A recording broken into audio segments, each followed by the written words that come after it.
1519 project stems from, where it emanates from that kind of history. So this is a different kind of podcast about black people. It is a project that is diasporic in nature, and blackness is a condition, and blackdom is a real place. Don't forget to buy a shirt. So I'm gonna stand up now because I'm sitting and trying to be comfortable, but I want you to see the shirt because you need to buy one. Okay, and then just go on the website and see it. But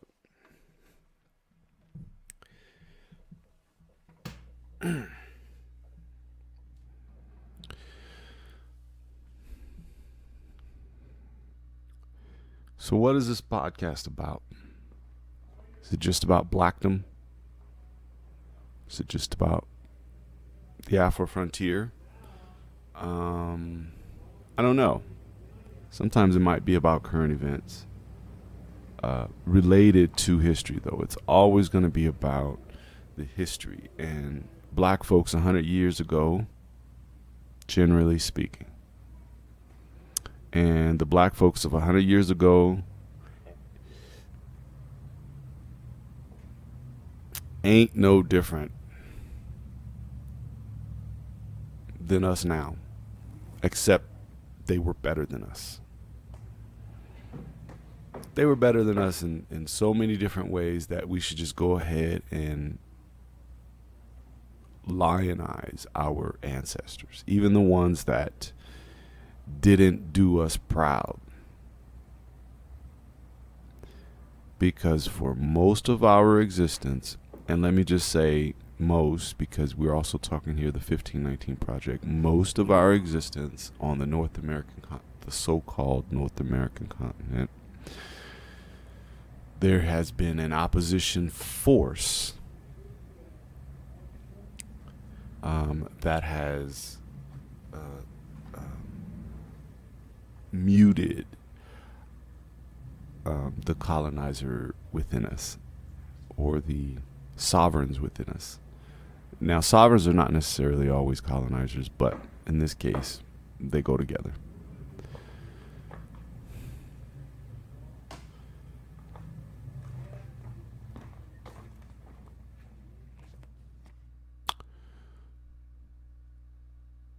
So as we get used to these terms, black colonizers, Prince Hall Freemasons, military, so Buffalo Soldiers in this case, because we're talking about the turn of the 20th century and the New Mexico territory, and ministers, we can easily put them in. I want you to understand the trajectory goes all the way back. All the way back, 1500s, when the first wave invasion of indigenous lands started, with black folks at the tip of the spear, like Juan Garrido. That's what this is about. That us bridging some gaps, because not all of us can go to college. Definitely, the vast majority of us can't afford it. I still can't afford it, and I went. Anyway, we'll get to that too. In the meantime, yeah, go buy a shirt, buy a cup, because this shit is about to get legendary. I plan on learning how to do this right and making it worth your time, because a lot of people competing for your time. I want to make sure that when you're in here in the Blackdom Renaissance, you get a clear understanding of the history and how it relates to you right now and what you can get from it. It's kind of like a minister in that way, but only I'm a teacher, not a minister.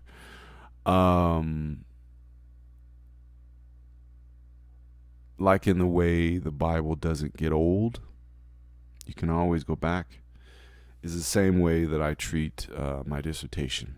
Not necessarily like it's a Bible, but it's the it brings me to core ideas that were never finished.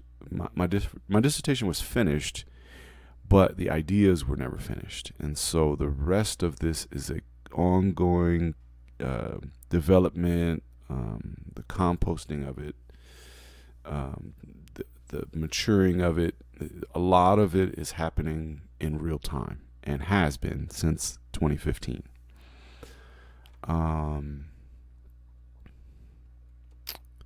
What else? We got about 3 more minutes for this 30-minute broadcast. I can keep talking forever. I just want to make sure I covered all of these bases. So, to recap, Black ministers, military men, and Freemasons. And the inclusion at the intersection of that is Black people, Black folks. Oh, you think you're better than me? You think you're better than me? Good evening. Tonight, we go after the story of an extraordinary personality. He's Salvador Dali, the great surrealist painter, who sees the world through surrealist eyes. If you're curious to hear Salvador Dali talk about decadence, death, and immortality, about his surrealist art, his Proclamation, also known as Dunmore's emancipation. we'll go after those stories in just a moment.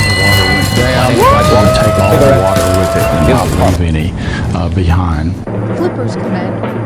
Black nationalism, which means that the black man should control the politics of his own community and control the politicians who are in his own community.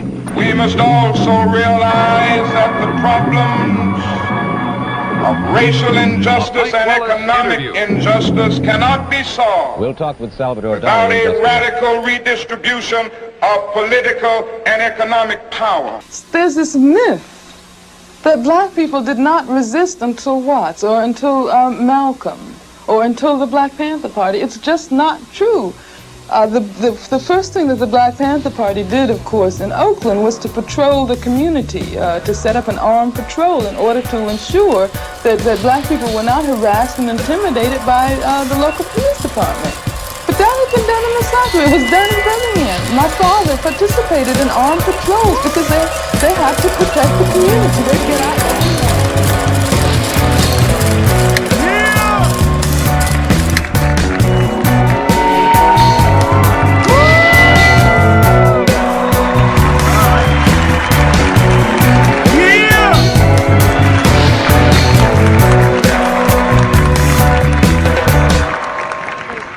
Welcome the change to recessed smoking, because now Parliament with the recessed filter is best. The new Hi-Fi Parliament. And here's why. First, Parliament is best because only Parliament can give you over 30,000 traps. No other popular cigarette delivers less nicotine and tar.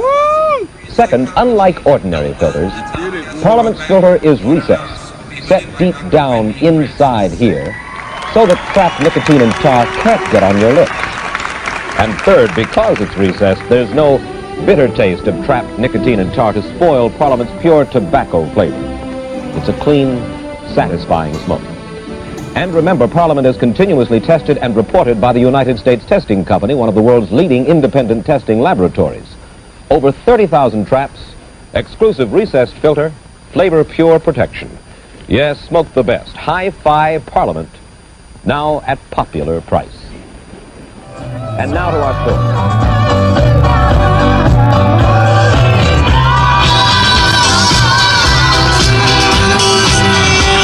Lyric 98.